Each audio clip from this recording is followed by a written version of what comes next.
आज से हम सेकेंड यूनिट स्टार्ट करने वाले हैं और सेकेंड यूनिट में मेनली 2 टॉपिक्स हैं, Maxwell Boltzmann distribution function and then transport phenomena. Maxwell Boltzmann distribution function में और कुछ सब टॉपिक्स भी हैं, तो हम देखते हैं। पहले इसको हम कवर करेंगे and then we will move to the transport phenomena. So Maxwell Boltzmann distribution function basically हम अब तक एक सिस्टम की बात करते आए हैं और सिस्टम में मॉलिक्यूल यस मैम, जो ये प्रोडक्शन ऑफ लो टेम्परेचर वाली थर्ड यूनिट थी, production of low temperature third unit है आपकी। मैम ये मेरे पास जो बुक है उसमें तो सेकंड के पार्ट दे रखे हैं। ये यूनिट नंबर सेकंड है, वो चैप्टर कहीं पर भी हो सकता है। यूनिट नंबर थर्ड है, चैप्टर कहीं पर भी हो सकता है। Okay, it's okay if unit second और थर्ड से कोई फर्क नहीं पड़ता, but this is separate unit. Okay, check कर लीजिएगा, सेपरेट यूनिट है एक। अभी हम 2 यूनिट कवर कर चुके हैं, चाहे वो फर्स्ट हो, चाहे थर्ड हो, फर्स्ट हो या सेकंड हो। Now we are starting a new unit. Okay okay ma'am. So Maxwell Boltzmann distribution function जो अभी तक हम करते आए हैं, हम हमेशा ही सिस्टम की बात करते हैं। और सिस्टम कैसा होता है? सिस्टम कुछ ऐसा सा होता है, हम कहते हैं एक वॉल है और उस वॉल के अंदर हम कुछ पार्टिकल्स की बात करते हैं। तो ऐसे ही सिस्टम की हम बात कर रहे हैं और ऐसे ही सिस्टम के लिए मैक्सवेल ने जानने की कोशिश की कि ये जो मॉलिक्यूल्स हैं, जो आपको बहुत फाइन डॉट्स के रूप में दिखाई दे रहे हैं, इन मॉलिक्यूल्स जो कि हमेशा ही मूविंग है।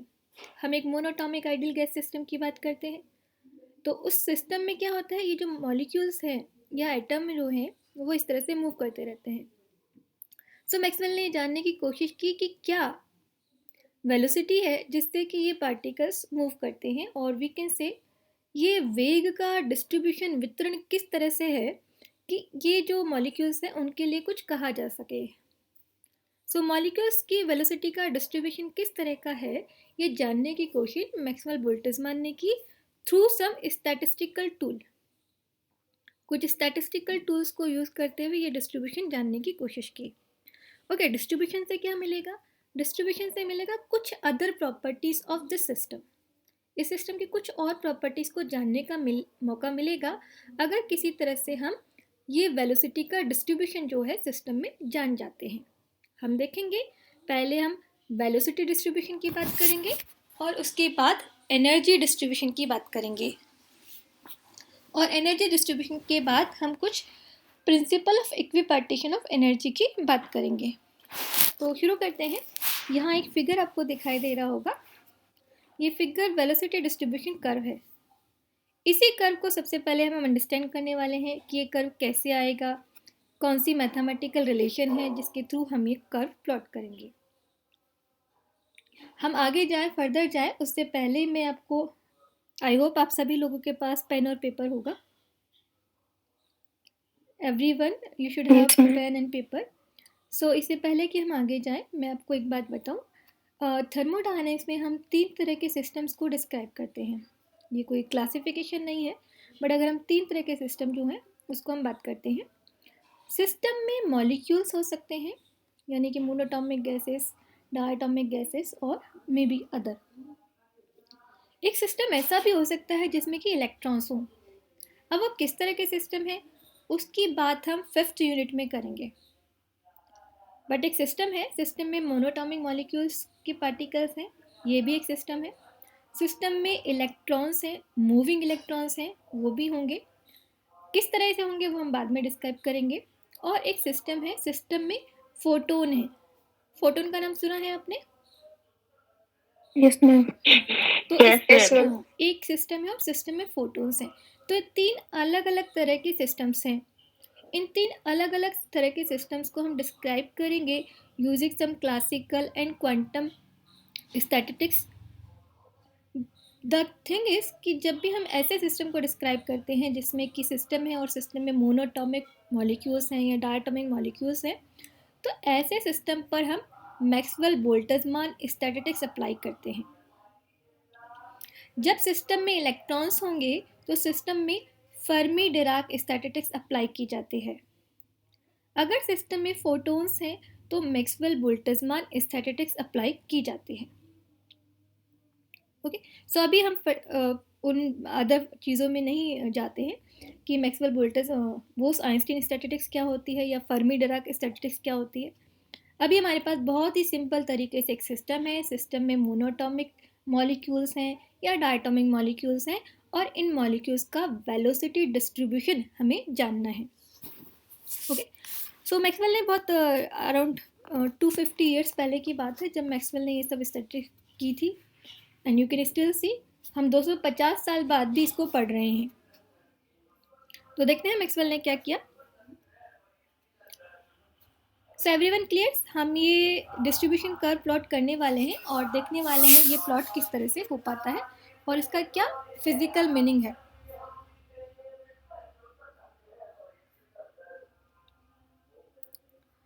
सबसे पहले आपने काइनेटिक थ्योरी ऑफ गैसेस पढ़ी होंगी 11th क्लास में या 12th क्लास में, I just hope so. Yes ma'am. हाँ, so kinetic theory of gases के कुछ पॉस्टुलेट्स हैं, कुछ अजम्पशंस हैं, कुछ अवधारणाएं हैं जिनको मैक्सवेल ने भी फॉलो किया है। देखिए वो कौन कौन सी अवधारणा है जिसको जिसको ध्यान में रखते हुए उन्होंने एक मैथमेटिकल डेरिवेशन परफॉर्म किया जो कि मैक्स वेलोसिटी डिस्ट्रीब्यूशन को बताता है। तो let's see which what are the assumption for this particular mathematical treatment। देखिए मैंने आपकी उसके लिए यहाँ पर सीधे वर्ड बाय वर्ड लिखा हुआ है, तो अगर आपको ठीक से दिख रहा होगा तो हम वर्ड बाय वर्ड ही पढ़ते हैं ताकि आपको क्लियर हो चीज़ें। Is this visible? आप लोगों को पहला पॉइंट नजर आ रहा है आपकी mobile? Yes ma'am. Yes, ma'am. हाँ, an infinitely small volume of gas contains a large number of molecules। यानी कि अगर हमारे पास ये पूरा सिस्टम है और इस सिस्टम में भी एक छोटा सा सिस्टम बनाऊँ मैं, वॉल्यूम एलिमेंट लूँ, तो उस वॉल्यूम एलिमेंट में भी बहुत सारे नंबर ऑफ मॉलिक्यूल्स एग्जिस्ट करते हैं, यानी कि जो नंबर है बहुत ज़्यादा है। इस नंबर की बात मैंने पहले वीडियोस में भी की थी। ये नंबर 10⁻23 मॉलिक्यूल्स पर सेंटीमीटर क्यूब है। अगर आप 1 सेंटीमीटर बाय 1 सेंटीमीटर का क्यूब बनाएंगे तो उस 1 सेंटीमीटर बाय 1 सेंटीमीटर क्यूब में काफ़ी सारे मॉलिक्यूल्स होंगे। कितने? 10⁻23 मॉलिक्यूल्स पर centimetre cube. Okay, gas consist of ideal, rigid, perfectly elastic and hard sphere molecules। The overall thing is कि जो गैस के मॉलिक्यूल्स हैं बहुत ही हार्ड हैं, परफेक्टली इलास्टिक है। परफेक्टली इलास्टिक होने का मतलब है अगर आपस में किसी तरह का कोई टक्कर हो रही है तो उसमें एनर्जी कंजर्वेशन भी है, उसमें मोमेंटम कंजर्वेशन भी होता है। आइडेंटिकल हैं, एक जैसे हैं। जैसे दो ट्विंस होते हैं, आप में से बहुत से लोगों ने ट्विंस देखे होंगे और ट्विंस देख के आप लोगों को मुश्किल हो गया होगा कि कौन कैसा है, कौन क्या है, किसका नाम क्या है। सो इसी तरह से पार्टिकल्स भी आइडेंटिकल होते हैं, यानी कि उनको अलग अलग पहचाना जाना पॉसिबल नहीं है। सो मॉलिक्यूल्स आइडेंटिकल हैं, रिजिड हैं, ठोस हैं, किसी तरह का कोई अगर उन पर टक्कर मारेंगे तो किसी तरह का कोई डिफॉर्मेशन नहीं होता। परफेक्टली इलास्टिक है, that means energy and momentum both are conserve. Hard sphere molecules, molecules move in random direction. Molecules अपनी मर्जी से किसी भी डायरेक्शन में मूव कर सकते हैं, कोई बाउंडेशन नहीं है, कोई भी मॉलिक्यूल किसी भी डायरेक्शन में मूव कर सकता है। ऑल आर इक्वली प्रॉबेबल, और सभी के सभी, कोई भी ऐसा नहीं है कि किसी पर्टिकुलर डायरेक्शन में पॉसिबल हो रहा है, सभी रैंडमली किसी भी डायरेक्शन में मूव कर रहे हैं। The size of molecule is much less than the average distance between them. ये जो मॉलिक्यूल्स की जो साइज है, यू नो हम बात कर रहे हैं 1 सेंटीमीटर क्यूब में 10⁻23 मॉलिक्यूल्स हैं। अब आपको लग रहा होगा कि ये तो बहुत ही डेंस सिस्टम है और मॉलिक्यूल्स आपस में कोलाइड करते होंगे। What you think? मैंने कहा 1 सेंटीमीटर क्यूब में 10⁻23 मॉलिक्यूल्स हैं। आपको लग रहा होगा कि डेंस सिस्टम है और आपस में कोलाइड करेंगे तो बहुत पास पास में होंगे, बट ऐसा नहीं है। ये जो नंबर है 10⁻23, ये नंबर भी इतना कम है कि मॉलिक्यूल्स के बीच में सफिशिएंट डिस्टेंस है। ओके, सो नंबर का बड़ा या छोटा होना रिलेटिव चीज़ों पे डिपेंड करता है। 10⁻23 नंबर आपको बड़ा लग सकता है, बट ये नंबर इतना बड़ा नहीं है कि मॉलिक्यूल्स के बीच में मूवमेंट करने के लिए जगह ही ना हो. Instead of that they have sufficient distance between them to move freely. The size of molecule is much less than the average distance between them. The molecule of gas exert no forces. Gas के molecules किसी तरह का force नहीं लगाते हैं, यानी कि किसी तरह का अट्रैक्शन बिटवीन द मॉलिक्यूल्स नहीं है, और एक से वंडरवाल फोर्सेस नेग्लेक्ट किए गए हैं. आप जानते हैं वंडरवाल फोर्सेस जो होते हैं, जैसे O2H2, इन गैसेस के बीच में वंडरवाल फोर्सेस लगते हैं, उनको नेग्लेक्ट किया गया है. Collision between molecules and with the walls are perfectly elastic. Molecules जब आपस में कोलाइड करते हैं तो भी एनर्जी एंड मोमेंटम कंजर्व रहता है. मॉलिक्यूल्स जब वाल्स पर कोलाइड करते हैं तो भी एनर्जी एंड मोमेंटम कंजर्व रहता है. मॉलिक्यूल्स में moves with all possible speed ranging from 0 to infinite. ऐसा नहीं है कि कोई मॉलिक्यूल इनफाइनाइट वेलोसिटी के साथ मूव करेगा, बट यस, जब भी हम एक मैथमेटिकल कंसिडरेशन लेते हैं तो उसमें कहना पड़ता है कि मॉलिक्यूल्स की सारी इनिशियली हमें नहीं पता कोई मॉलिक्यूल इनफाइनाइट वेलोसिटी से मूव करता है या नहीं करता, but yes we have to assume कि यस मॉलिक्यूल्स की सारी वेलोसिटीज पॉसिबल हैं 0 से लेकर इनफाइनाइट तक. जबकि आप जानते हैं मॉलिक्यूल सभी मूव कर रहे हैं, तो कोई भी ऐसा मॉलिक्यूल होगा नहीं जिसकी वेलोसिटी 0 होगी, या कोई भी ऐसा मॉलिक्यूल नहीं होगा जिसकी वेलोसिटी इनफाइनाइट होगी. बट मैथमेटिकल ट्रीटमेंट में हम ये लेके चलते हैं कि all possible velocities are possible 0 to infinite. Time of collision is much less than the time between collision. ये बड़ा important. The time of collision is much less than the time between collision. इसको समझ लिए कि नहीं? हम कह सकते हैं कि हमारे पास 3 मॉलिक्यूल्स हैं, ये कुछ इस तरह के. एक मॉलिक्यूल जाता है और दूसरे पर कोलाइड करता है. ये मॉलिक्यूल गया और यहाँ से कोलाइड करता है. तो ये जो जितना मॉलिक्यूल, इस मॉलिक्यूल ने टाइम ट्रेवल किया यहाँ से यहाँ तक जाने के लिए, और उसके बाद जितना टाइम इसको लगा इसको कोलिजन करके इधर डायरेक्शन में मूव करने के लिए, तो ये पॉइंट क्या कह रहा है? ये जो कोलिजन टाइम है, जितनी देर में ये टकराया और गया, वो टाइम बहुत ही छोटा है रादर देन दिस टाइम जो कि इसने ट्रेवल किया यहाँ से यहाँ जाने में. सो यहाँ से यहाँ जाने में जितना टाइम लग रहा है वो मच हाई है than the collision time period. यहाँ से टकराने में भी टाइम पीरियड लगा होगा इसको, तो वो बहुत ही छोटा है. All the points are clear. Kinetic theory of gases के जितने भी एजम्पशन है वो सारे लिए हैं मैक्सवेल ने भी. Any question?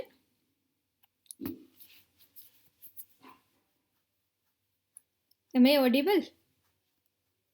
मेरी वॉइस आ रही है आप लोगों को? Okay, yes ma'am. सो आप लोगों का कोई क्वेश्चन नहीं, सबको समझ में आ गया? I hope so. इसके बाद कुछ और अजम्पशन भी हैं जो मैक्सवेल ने अपनी तरफ से ऐड किए हैं. ऊपर वाले तो सारे काइनेटिक थ्योरी ऑफ गैसेस के अजम्पशन थे. अब नीचे वाले जो एडिशन है वो मैक्सवेल ने किया. लेट्स सी क्या एडिशन किया. In equilibrium state of molecules have complete randomness of direction and velocity. Once again उसी पॉइंट को स्ट्रेच किया है कि ये जितने भी मॉलिक्यूल्स हैं इनकी डायरेक्शन जो है कंप्लीटली रैंडम है, ये किसी भी डायरेक्शन में मूव कर सकते हैं. नो मास मोशन का मतलब है एक ग्रुप मोशन नहीं होगा, यानी कि कुछ नंबर ऑफ पार्टिकल किसी एक ही डायरेक्शन में मूव कर रहे हों. नंबर 2, नो मास मोशन, यानी कि एक ग्रुप ऑफ मॉलिक्यूल किसी एक डायरेक्शन में मूव कर रहा हो, ऐसा पॉसिबल नहीं होगा. जैसे कि ये 4 मॉलिक्यूल्स हैं, आप इन 4 मॉलिक्यूल्स को देखें, ये चारों मॉलिक्यूल्स अलग अलग डायरेक्शन पे मूव कर रहे हैं. ऐसा पॉसिबल नहीं होगा कि चारों मॉलिक्यूल एक ही डायरेक्शन में मूव कर रहे हैं. ये 4 मॉलिक्यूल किसी एक ही डायरेक्शन में मूव कर रहे हैं, तो इसे कहते हैं mass motion. All 3 velocity components are independent to each other. ये बड़ा इंपॉर्टेंट है. All 3 velocity components are independent to each other, यानी कि अगर ये मॉलिक्यूल, लेट्स सी ये वाला मॉलिक्यूल है, अगर मैं यहाँ पर एक कार्टेशियन कोऑर्डिनेट बना दूँ आप लोगों के लिए,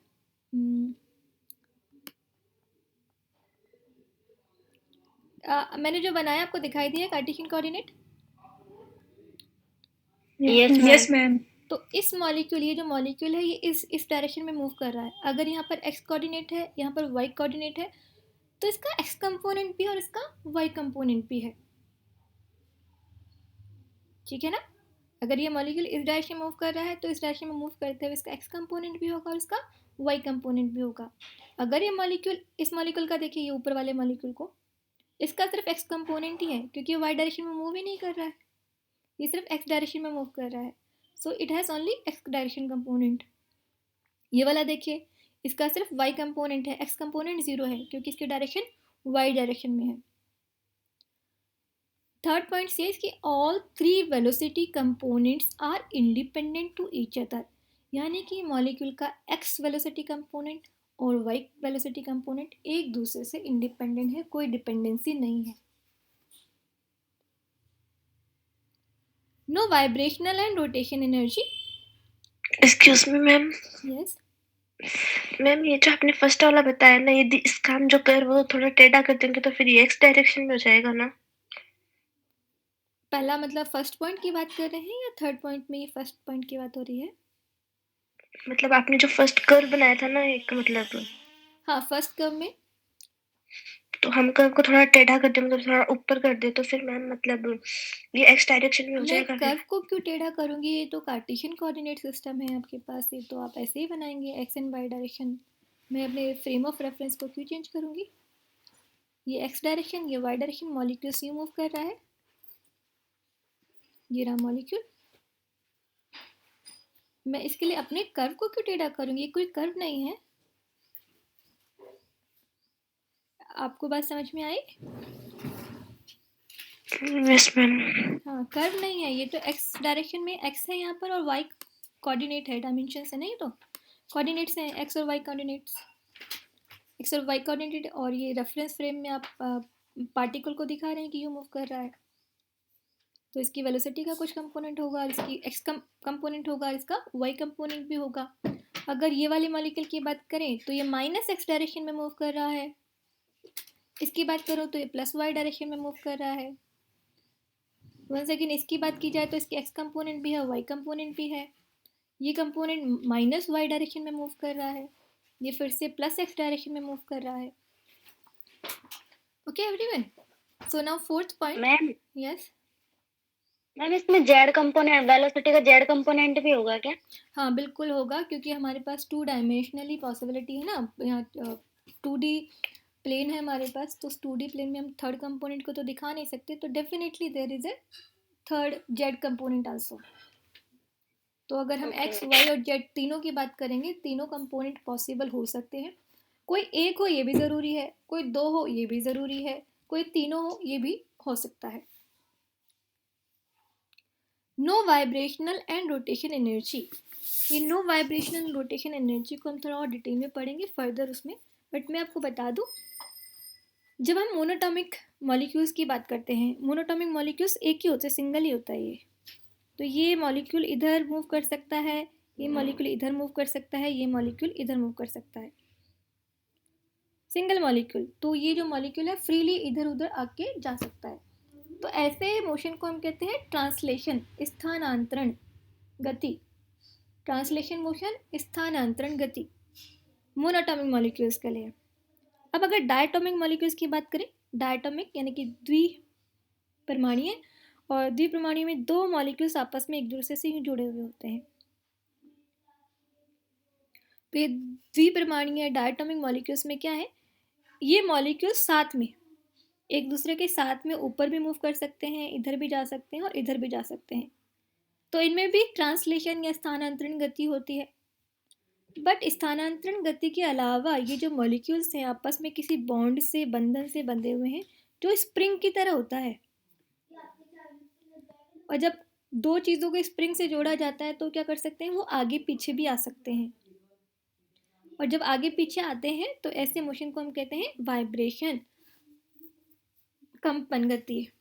तो वाइब्रेशनल मोशन इसे हम कहते हैं, कंपन गति। इसके अलावा ये जो मॉलिक्यूल्स हैं, आपने रोटेशन देखा होगा, दो लोग हाथ पकड़कर एक दूसरे के दो लोग हाथ पकड़ कर घूमते हैं, गर्ल्स तो यूजुअली करती हैं, किया ही होगा आप लोगों ने, राइट? किया है आप लोगों ने, है ना? ये गेम होता है, गर्ल्स प्ले करती रहती हैं, हाँ, घूमती रहती हैं घूमती रहती हैं। तो ये मॉलिक्यूल्स भी ऐसा कर सकते हैं, ये मॉलिक्यूल्स इस एक्सेस के रिस्पेक्ट में घूम सकते हैं।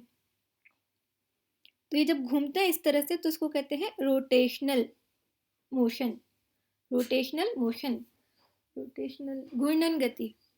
सो कंपन भी कर सकते हैं और घूर्णन भी कर सकते हैं, और कंपन और घूर्णन के लिए जो एनर्जी चाहिए होती है उसे हम कहते हैं vibrational energy and rotational energy.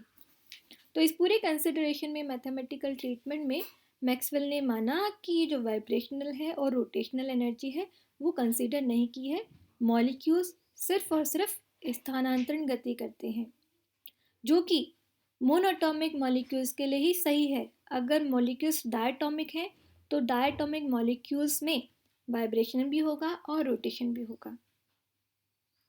तो ये जो पूरा कंसिडरेशन है मोनोटॉमिक आइडियल गैसेस के लिए लागू हो रहा है। ओके एवरीवन, अभी कोई भी डाउट है किसी भी तरह के पोस्टुलेट्स में? पोस्टुलेट बड़े इंपॉर्टेंट है कि आपने क्या माना है, अजम्पशन क्या है।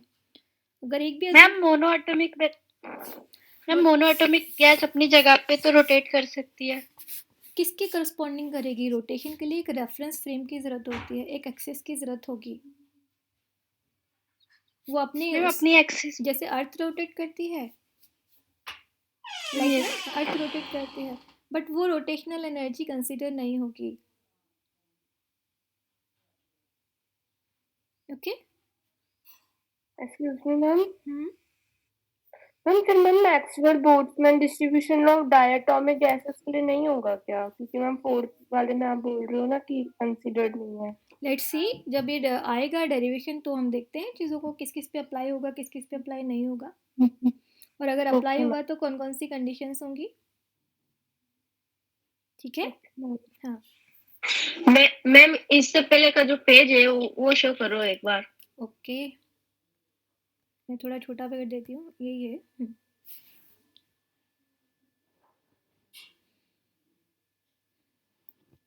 ओके, आप चाहें तो स्क्रीनशॉट ले सकते हैं इनके।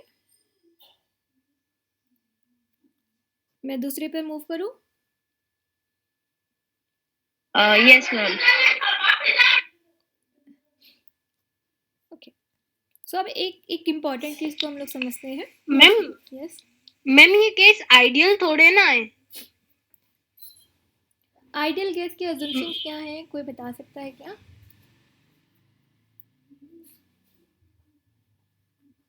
आइडियल गैस क्या होती है? जिनके अणुओं के मध्य वो बल नहीं लगता, आकर्षण बल, वान डेर वाल बल। और यस, ये एक अजम्पशन है, और भी है।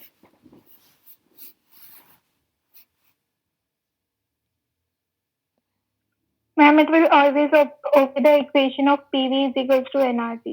Right. Any other? एक बेसिक अजम्पशन तो अभी बताया, वंडर वाल फोर्सेस एग्जिस्ट नहीं करते हैं। दूसरा ये है उसकी साइज को लेकर, मॉलिक्यूल्स की जो साइज है बहुत ही छोटी है। ये जो पॉइंट आया ना अभी, the size of molecule is much less than the average distance between them. That means size of molecule बहुत छोटा है, और ये भी यस यही वाला अजम्पशन है।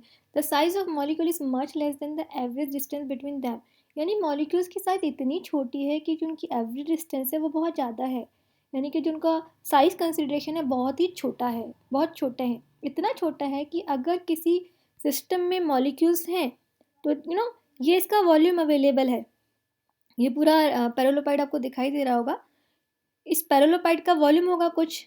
अब मैं आपसे पूछूं कि इस वॉल्यूम में इन मॉलिक्यूल्स को मूव करने के लिए कितना स्पेस है, तो आप क्या कहेंगे? इसका वॉल्यूम माइनस जितने भी मॉलिक्यूल्स हैं उन सब का वॉल्यूम। यही करेंगे ना हम मैथमेटिकली।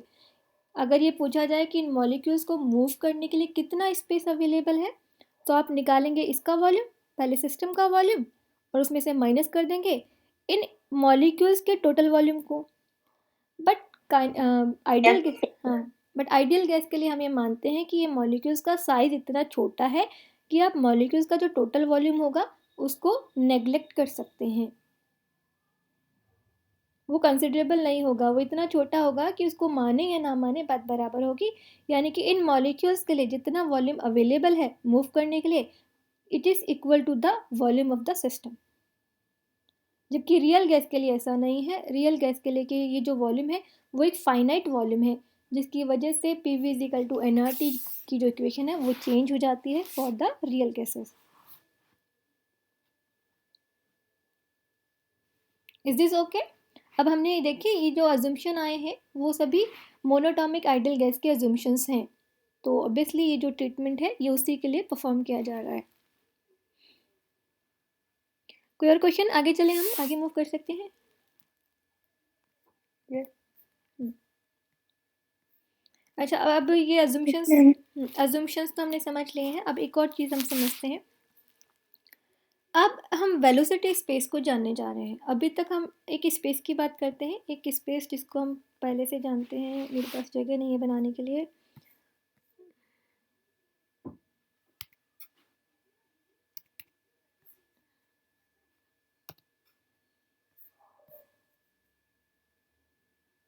ये स्पेस को हम जानते हैं। एक्स वाई जेड डायरेक्शन में आप कार्टेशियन कोऑर्डिनेट सिस्टम को जानते ही हैं, ठीक है ना? कार्टेशियन कोऑर्डिनेट सिस्टम में, तो कार्टेशियन कोऑर्डिनेट सिस्टम में मैं अगर एक स्पेस बनाती हूँ फिर से आप लोगों के लिए, ये मैंने ऐसे कार्टेशियन कोऑर्डिनेट सिस्टम बनाया और यहाँ पर एक पॉइंट बनाया है। तो कार्टेशियन कोऑर्डिनेट सिस्टम में जहाँ पर आप जानते हैं कि ये वाली डायरेक्शन क्या है, वाई, ये है जेड और ये है एक्स।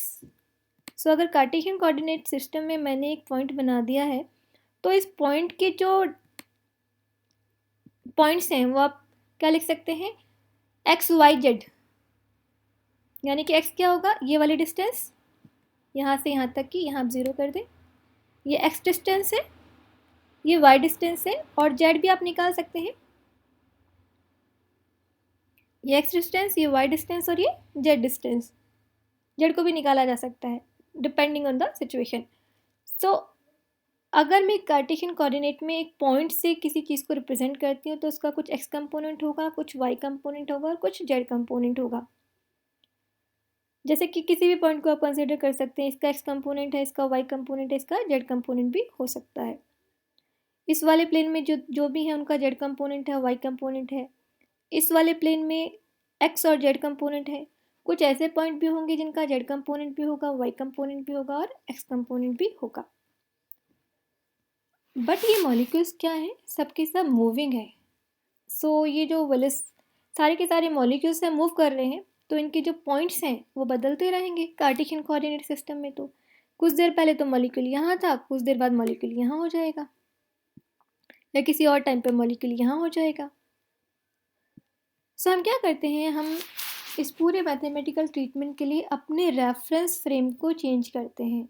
आप मैकेनिक्स में पढ़ रहे होंगे ना, फ्रेम ऑफ रेफरेंस, या पढ़ लिए? Yes, ma'am. हाँ, तो Yes, ma'am. पूरे रेफरेंस फ्रेम को ही चेंज करते हैं। हम कार्टेशियन कोऑर्डिनेट सिस्टम में पोजीशंस के बजाय, यानी कि एक्स वाई जेड के बजाय, हम वेलोसिटी स्पेस को डिज़ाइन करते हैं। वेलोसिटी स्पेस यानी कि एक्स एक्सिस की जगह पर हमारे पास हो वी एक्स, वाई एक्सिस की जगह पर हमारे पास हो वी वाई, और जेड की बजाय हमारे पास हो V Z.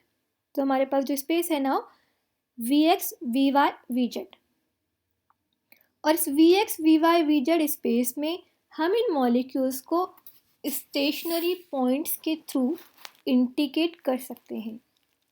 Are you getting me? अगर मैं x y z coordinate system में इन पॉइंट्स को बनाती हूँ तो ये पॉइंट्स तो मूविंग पॉइंट हैं, तो मैं इनकी पोजीशंस को डिटरमाइन नहीं कर पाऊँगी।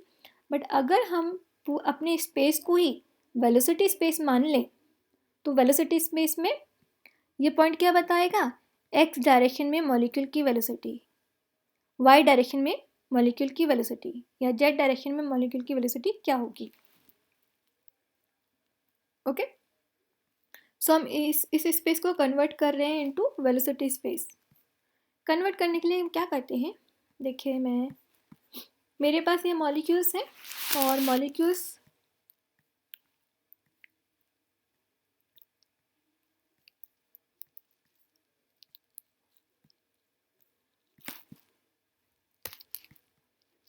और ये मॉलिक्यूल्स जो हैं रैंडमली इधर उधर मूव कर रहे हैं। कोई एक्स डायरेक्शन में मूव कर रहा है, कोई वाई डायरेक्शन में, कोई जेड डायरेक्शन में। इन सारे मॉलिक्यूल्स का जो अरेंजमेंट है मैं कुछ इस तरीके से कर सकती हूँ। ज़रा गौर से देखिएगा मैं क्या कर रही हूँ। मैं इस मॉलिक्यूल को यहाँ लेकर आ रही हूँ, इनकी डायरेक्शन को नहीं चेंज कर रही हूँ, इनका बस एक अरेंजमेंट कर रही हूँ और उस अरेंजमेंट में मॉलिक्यूल्स की डायरेक्शन चेंज नहीं हो रही है। डायरेक्शन को देखिएगा, मैंने डायरेक्शन चेंज नहीं की है किसी की भी, बस इनका अरेंजमेंट चेंज कर रही हूँ कि हम किस तरह से मॉलिक्यूल्स की जो वेलोसिटीज़ हैं उनको अरेंज कर सकते हैं।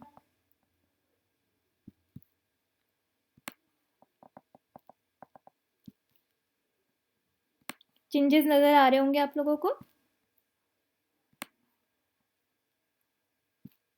किस तरह के चेंजेस हो रहे हैं।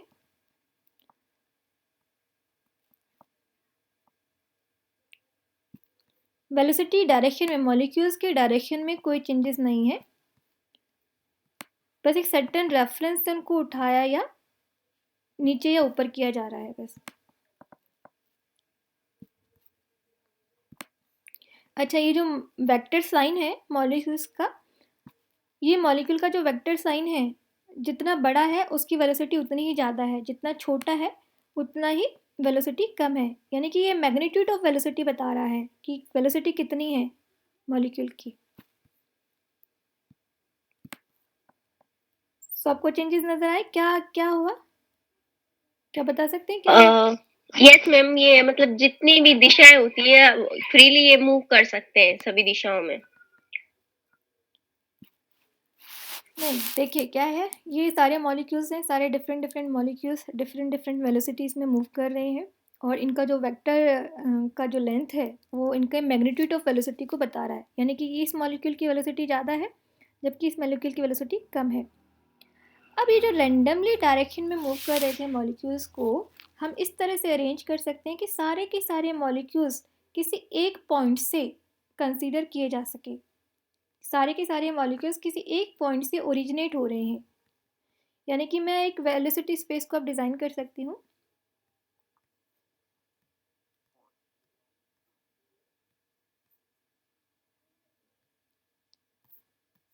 मैंने क्या किया, ज़ीरो,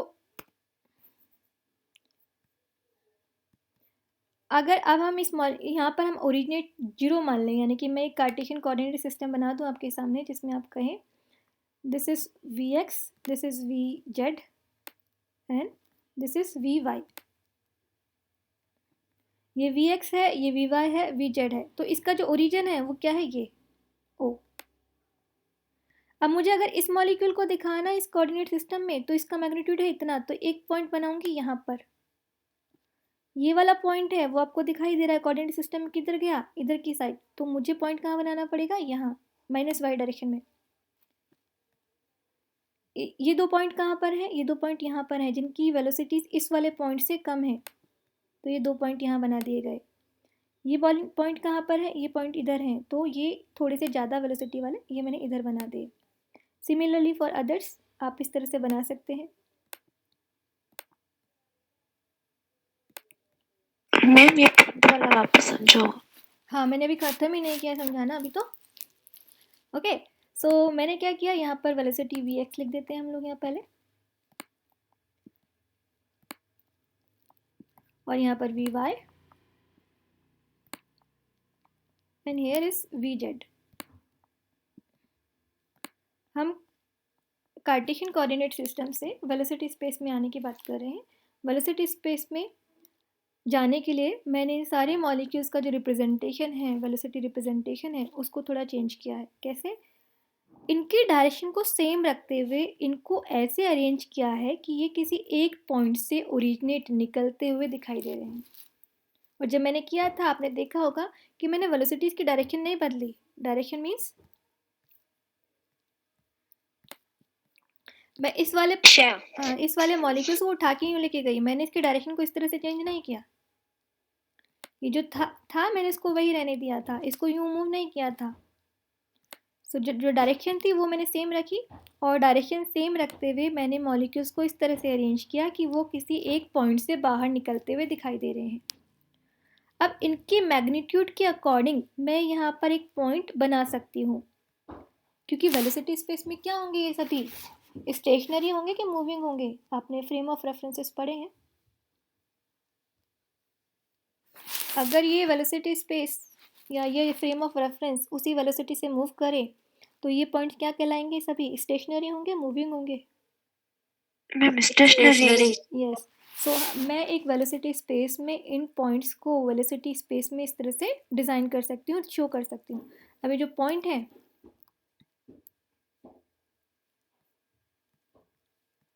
ये जो पॉइंट है,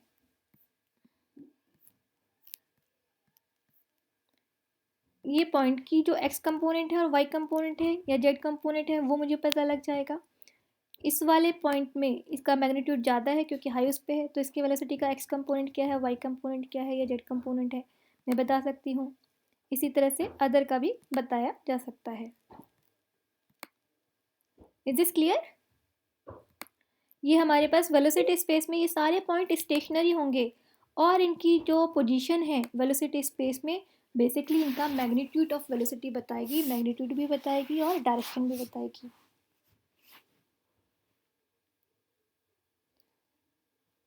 हम मॉलिक्यूल्स को एक स्टेशनरी स्पेस में कंसीडर कर रहे हैं और स्टेशनरी स्पेस वेलोसिटी स्पेस है और इस वेलोसिटी स्पेस में पॉइंट जो है वो उनका मैग्नीट्यूड भी बता देगा, यानी कि उनके कंपोनेंट भी बता देगा एक्स वाई जेड डायरेक्शन में, और उसका मैग्नीट्यूड भी बताएगा। सो डायरेक्शन और मैग्नीट्यूड बोथ हमें यहाँ से मिल जाएंगे।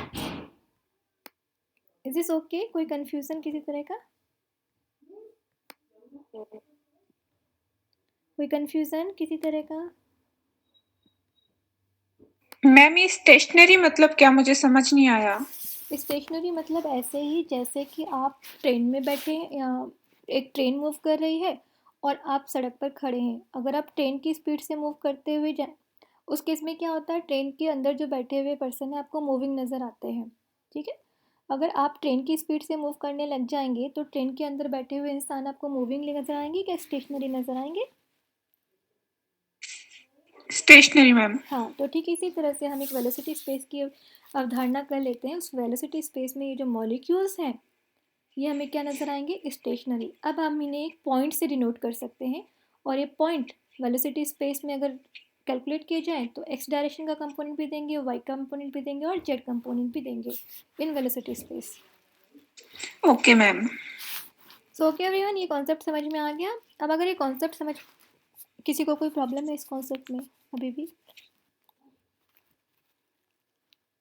ये कॉन्सेप्ट जो है मैथमेटिकल ट्रीटमेंट को इजी बना देता है। कैसे बनाएगा हम देखते हैं अभी।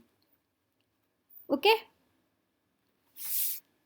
चैट बॉक्स में आप ओके लिख दीजिए ताकि मुझे पता चले कि सबको समझ में आ गया है।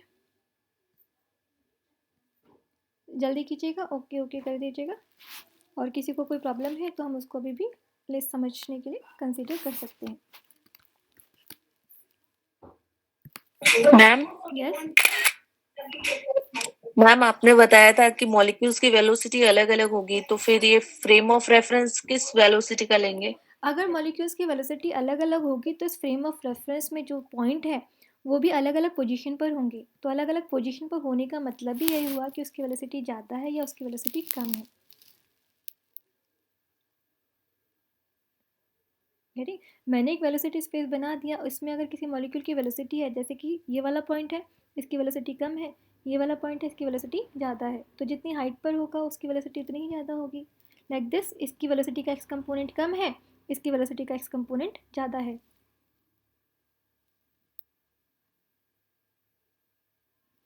Is this okay? कितना क्लियर है बात? मैम वो गलती से लेफ्ट हो गई थी, समझ में नहीं आया। ओके, वेलोसिटी स्पेस में देखिए कोई साइकिल 4 मीटर पर सेकंड से मूव कर रही है और कोई साइकिल 10 मीटर पर सेकंड से मूव कर रही है नेक्स्ट डायरेक्शन। अब मैंने एक वेलोसिटी स्पेस डिज़ाइन कर दिया v x v y v z. अब बताइए जो 3 मीटर से मूव कर रही थी उस वो पॉइंट को मैं इस तरह से लिख सकती हूँ, जो 10 मीटर पर सेकंड से मूव कर रही थी उसे यहाँ पर डिनोट किया जा सकता है क्योंकि उसकी वेलोसिटी का एक्स कंपोनेंट ज़्यादा था और दूसरी की वेलोसिटी का एक्स कंपोनेंट कम था। तो इस पॉइंट की पोजीशन ये होगी और दूसरी वाली केस में पोजीशन ये होगी। ठीक इसी तरह से हम मॉलिक्यूल्स के लिए भी कर सकते हैं।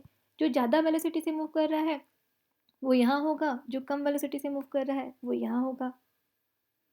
तो हम डिफरेंट वेलोसिटीज़ को उनके मैग्नीट्यूड और डायरेक्शंस में, हम इस वेलोसिटी सिस्टम में, वेलोसिटी स्पेस में डिफरेंट पॉइंट से डिनोट कर सकते हैं।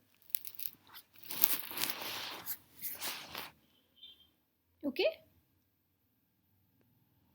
Okay ma'am. ये बात ध्यान रखने वाली है, जब ये पॉइंट्स आपस में कोलाइड करते हैं तो उनकी वेलोसिटीज़ के डायरेक्शंस मूवमेंट्स जो हैं चेंज हो जाते हैं। तो अभी हम एट ए टाइम कंसिडर कर रहे हैं जिसमें हम मॉलिक्यूल्स को इस तरह से डिनोट कर सकते हैं हाइपोथेटिकली, है ना। अदरवाइज मॉलिक्यूल कोलाइड करेंगे और उनकी डायरेक्शन चेंज हो जाएगी, वेलोसिटी भी चेंज हो जाएगी। तो अभी हाइपोथेटिकली किसी एक टाइम पर हम ऐसा कंसिडरेशन कर रहे हैं। अब और देखिएगा मैं और क्या कर रही हूँ इस स्पेस में, मैं और थोड़े मॉलिक्यूल्स बना देती हूँ क्योंकि मॉलिक्यूल्स काफ़ी सारे हैं, तो मैंने और मॉलिक्यूल्स बना दिए हैं और बेसिकली पॉजिटिव कोऑर्डिनेट सिस्टम में बना रही हूँ यहाँ पर आप लोगों के लिए। तो ये सिस्टम तो काफ़ी बड़ा सारा है, ये इतना बड़ा सिस्टम है। तो इस सिस्टम में मैंने एक छोटा स्पेस कंसीडर किया है इस तरह का एक वॉल्यूम एलिमेंट मैंने कंसीडर कर लिया है। वॉल्यूम एलिमेंट को मैंने कुछ इस तरीके से बनाया है और इस वॉल्यूम एलिमेंट के अंदर कुछ मॉलिक्यूल्स हैं। क्या आपको समझ में आया? वॉल्यूम एलिमेंट, मैंने एक छोटा सा वॉल्यूम एलिमेंट बना लिया है और इस वॉल्यूम एलिमेंट में और 2-4 मॉलिक्यूल्स में डाल देती हूँ ताकि कुछ मॉलिक्यूल्स उसमें आपको दिखाई दें। तो ये मैंने 2-3 मॉलिक्यूल्स यहाँ और बनाती हैं आप लोगों के लिए। हमारे पास वेलोसिटी स्पेस में हम बात कर रहे हैं और वेलोसिटी स्पेस में सिस्टम का वॉल्यूम तो काफ़ी बड़ा है, उस सिस्टम के अंदर मैंने एक छोटा सा वॉल्यूम कंसीडर किया है। ये जिस तरह से आप कार्टेशियन कोऑर्डिनेट सिस्टम में हम बात करते हैं, कार्टेशियन कोऑर्डिनेट सिस्टम ये एक छोटा वॉल्यूम एलिमेंट है, ये तो पूरा का पूरा सिस्टम है। अब इस सिस्टम के अंदर भी अगर आप एक छोटा सिस्टम बना दें इस तरह का कोई, तो उस सिस्टम के अंदर एक छोटा सा वॉल्यूम एलिमेंट आपने कंसीडर कर लिया है। ओके, ज़्यादा ही छोटा है, मैं बना नहीं पा रही हूँ। यस, दूसरे वाले पीपीटी में अच्छे से बताया हुआ है। तो ये वापस से वैसा ही अरेंजमेंट जो मैंने आपके सामने किया, ये ठीक इसी तरह का अरेंजमेंट करके 0 यहाँ पर किया हुआ, ये वी वाई है, ये वी जेड है एंड ये वी एक्स है। यहाँ पर ये वॉल्यूम एलिमेंट जिसको इन्होंने शो किया है डी वी से। डी वी का क्या मतलब हुआ? डी वी का मतलब हुआ ये डायरेक्शन, ये जो डिस्टेंस है, ये डिस्टेंस है डी वी एक्स। ये जो डिस्टेंस है ये है डी वी एक्स, क्योंकि एक्स डायरेक्शन में है तो ये जो डिस्टेंस आएगी वो हो जाएगी डी वी एक्स। जो वाई डायरेक्शन में है उसकी डिस्टेंस हो जाएगी डी वी वाई, यानी कि ये तो है डी वी एक्स, ये हो जाएगी डी वी वाई। तो इसे हम लिख सकते हैं डी वी वाई। आप थोड़ा ठीक से बनाइएगा प्लीज़, डी वी वाई। और जो जेड डायरेक्शन में है, यानी कि ये वाली डायरेक्शन है, ये वाली डायरेक्शन जो है ये हो जाएगी डी वी जेड। ठीक उसी तरह से जिस तरह से हम x y z coordinate system में बात करते हैं किसी वॉल्यूम एलिमेंट की, और उसके लिए कहते हैं d x d y d z, ठीक उसी तरह से अगर ये वेलोसिटी स्पेस है तो यहाँ पर ये जो लेंथ है ये है डी वी एक्स, एक स्मॉल लेंथ, ये D we Y small in Y direction and small length in Z direction D we Z. तो now can you tell me इसका वॉल्यूम कितना होगा, इस बॉक्स का वॉल्यूम कितना होगा? dvx dvy dvz। राइट। तो जिस तरह से हम कार्टेशियन कोऑर्डिनेट सिस्टम में एक वॉल्यूम की बात करते हैं, ठीक उसी तरह से वेलोसिटी स्पेस में एक वॉल्यूम एलिमेंट की बात हो गई है जिसका वॉल्यूम हुआ d we x D we y and d we z, right. जिसको हम डी वी भी कह सकते हैं, जो अभी सेकंड वाली स्लाइड में इन्होंने दिखाया हुआ है D we Y D V. तो D V is equal to D we x D we Y D we Z. So now this is clear. अब हम सबसे पहले क्या निकालने वाले हैं? सबसे पहले हमें निकालने वाले हैं कि इस वॉल्यूम एलिमेंट में कितने नंबर ऑफ मॉलिक्यूल्स हैं। पूरे सिस्टम में तो हम मान लेते हैं टोटल नंबर ऑफ मॉलिक्यूल है कैपिटल एन। पूरे सिस्टम में जो टोटल नंबर है मॉलिक्यूल्स का वो है कैपिटल एन। बट उस कैपिटल एन नंबर में से कितने मॉलिक्यूल्स हैं जो कि इस बॉक्स में है, उसको हमें जानना है। हमें पता नहीं है कि कितने मॉलिक्यूल हैं, तो जब कोई चीज़ पता नहीं होती है तो हम अज्यूम्शन कर लेते हैं। क्या अज्यूम्शन करते हैं? अज्यूम्शन कर लेते हैं कि ये जो फ्रैक्शन है डेल्टा एन वी एक्स, जो नंबर है उसको हम कह सकते हैं डेल्टा एन वी एक्स। हमें पता नहीं है कितना है। इस बॉक्स में वो मॉलिक्यूल जिनकी वेलोसिटी का एक्स कंपोनेंट इस बॉक्स में है, ऐसे मॉलिक्यूल्स जिनकी वेलोसिटी का x कंपोनेंट इस बॉक्स में है उनका नंबर है डेल्टा एन वी एक्स। ये नंबर कितना है हमें नहीं पता, उस नंबर को हम डिवाइड करें टोटल नंबर ऑफ मॉलिक्यूल्स से, तो ये जो फुल टर्म है वो हमें बताती है कि टोटल नंबर ऑफ मॉलिक्यूल्स में से कितने नंबर ऑफ मॉलिक्यूल्स इस बॉक्स में हैं जिनका x कंपोनेंट इस बॉक्स में आता है। Did you get? It shows the fraction of molecules which are having their velocities x component in this particular volume element. हो भी सकता है नहीं भी हो सकता, हमें पता नहीं कि कितने नंबर ऑफ मॉलिक्यूल्स हैं, बट हमने इसको डिनोट किया। Let's say there is some function f we x जो हमें ये नंबर बताता है। बताएगा कैसे बताएगा नहीं पता, बट हमने कहा कि this is equal to F we x D we X. So हम ये जानना चाहते हैं कि कितने नंबर ऑफ मॉलिक्यूल्स हैं जो कि इस बॉक्स में हैं जिनकी वेलोसिटी का एक्स कंपोनेंट इस बॉक्स में है। और ये जो ट्रीटमेंट है ना, ये जो लेफ्ट हैंड साइड है, इसको हम प्रोबेबिलिटी भी कह सकते हैं। किस बात की प्रोबेबिलिटी?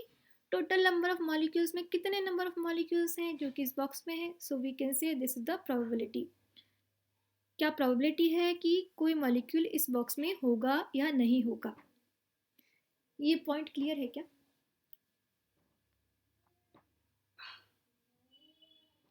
आई होप नहीं समझ में आया होगा, मुझे फिर से समझाने दीजिए। आपके पास फिर से वी एक्स वी वाई और वी जेड डायरेक्शन में वेलोसिटी कंपोनेंट है, ज़ीरो यहाँ पर हम बना देते हैं। अब देखिएगा मैं 2-3 मॉलिक्यूल्स और बना रही हूँ इसके आसपास ही, थोड़े बड़े बना देती हूँ तो आपको दिखाई दे।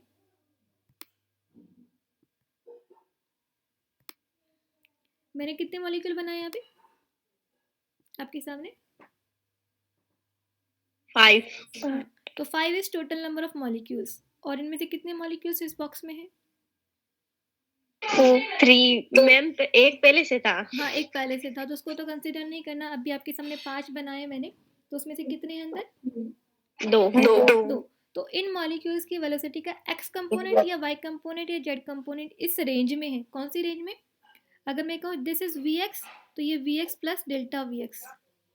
सो अगर ये कहूँ this point is vx and this point is vx plus delta vx, होगा ही होगा अगर ये डिस्टेंस डेल्टा vx है। तो अगर ये पॉइंट vx है तो ये डिस्टेंस कितनी हो जाएगी?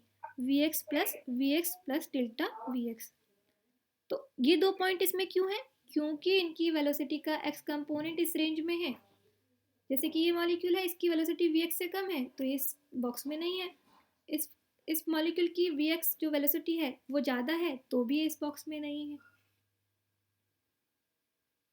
Is this clear? तो हम उन नंबर्स को जानना चाहते हैं जो कि इस बॉक्स में है, यानी कि जिनकी वेलोसिटी का x कंपोनेंट इस रेंज में है, vx से लेकर vx plus delta vx। Is this okay? कोई कंफ्यूजन? मैम यहाँ पे जो dvx वगैरह इसमें जो d है ना, ये मतलब डिस्टेंस वाला थोड़े अवकलन वाला है ना? कोई आंसर देगा इस क्वेश्चन को? थोड़ा मतलब बहुत थोड़ा चेंज है dx में। ये बोलिए। किसने पूछा है अभी? क्योंकि मैं आपका नाम नहीं देख सकती अभी इस पे। मैम जया। हाँ, जया ने पूछा, और इसको कौन आंसर करेगा? ये डी जो है अवकलन वाला है या कौन सा वाला है? मैम डिस्टेंस वाला है। आप एक्चुअली अवकलन और डिस्टेंस में क्या फर्क है? हम एक तो अवकलन करते तो डाल या डी लगाते हैं और दूसरा डिस्टेंस लेते हैं ना 2 पॉइंट के बीच में, तो अपने मानते हैं ना कि डी तो या ये ए डिस्टेंस कुछ भी है कि मानते हैं। अवकलन है? किसी भी चीज का वेरिएबल मतलब मानते हैं। स्मॉल पार्ट लेते तो अपन Yes, उसको yes, d से this डिनोट। is the ये वो right वाला answer। डी किसी है भी चीज़ small। का स्मॉल पार्ट जब हम लेते हैं तो it is D. Okay Jaya, वो सही आंसर दिया जो सबसे लास्ट में, आई डोंट नो किसने दिया, साइना है ना, शाइन। सो क्लियर है ये जया?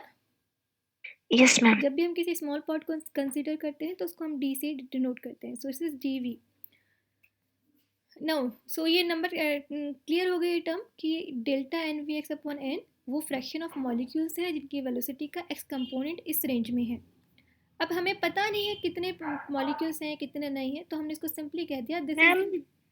मैम फिर वेलोसिटी dvx मतलब वो वॉल्यूम dvx dvy dvz कैसे आएगा? वो तो इसका वॉल्यूम है ना, वॉल्यूम का इससे क्या लेना देना कि मॉलिक्यूल इस पे है या नहीं है। ये तो हमने एक सिस्टम मैम यस।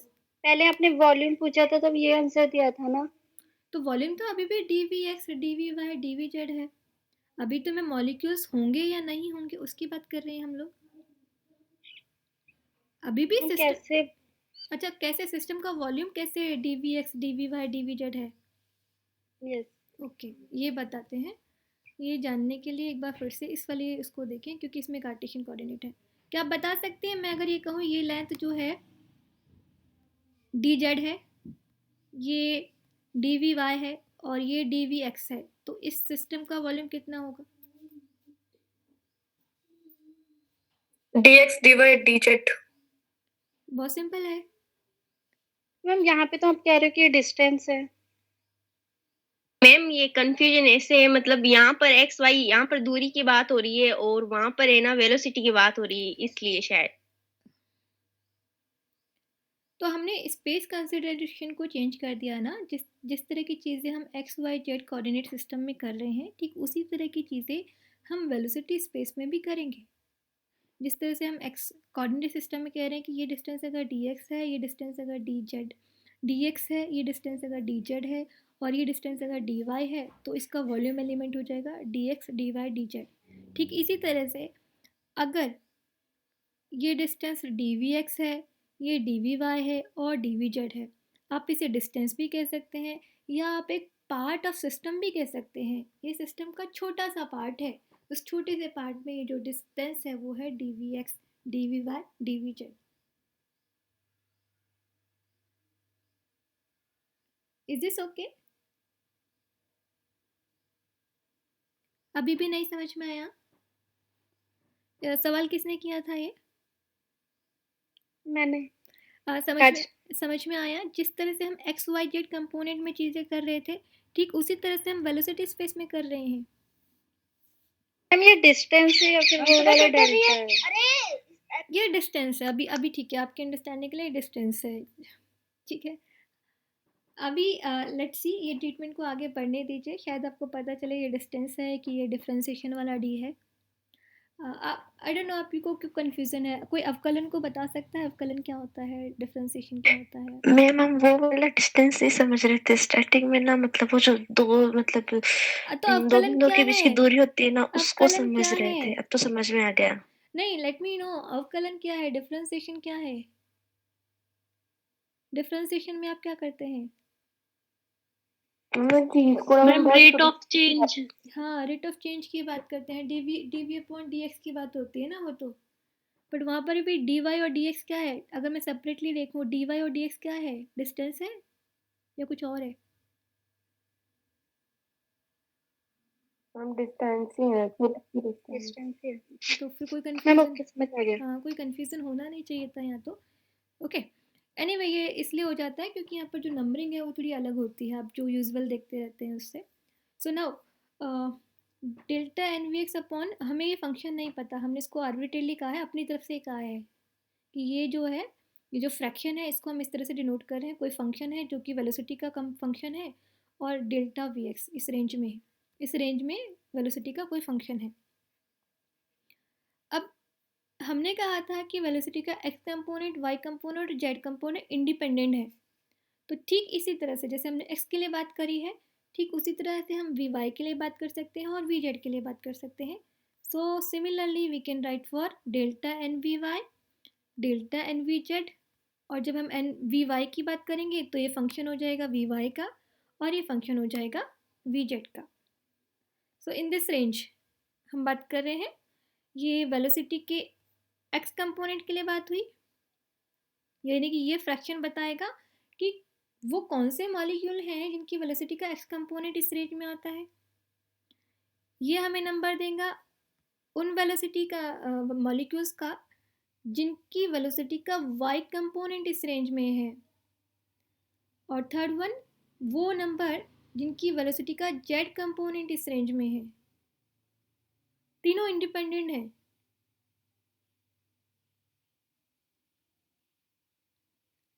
अब मैं एक छोटी सी बात के साथ यहाँ पर इस को क्लास को ओवर करती हूँ ऐसी पॉसिबिलिटी हो सकती है कि कोई मॉलिक्यूल जिसकी वेलोसिटी का x कंपोनेंट और y कंपोनेंट तो इस रेंज में है बट z कंपोनेंट इस रेंज में नहीं है। नाउ टेल मी वो मॉलिक्यूल उस बॉक्स में होगा या नहीं होगा? मैम नहीं होगा।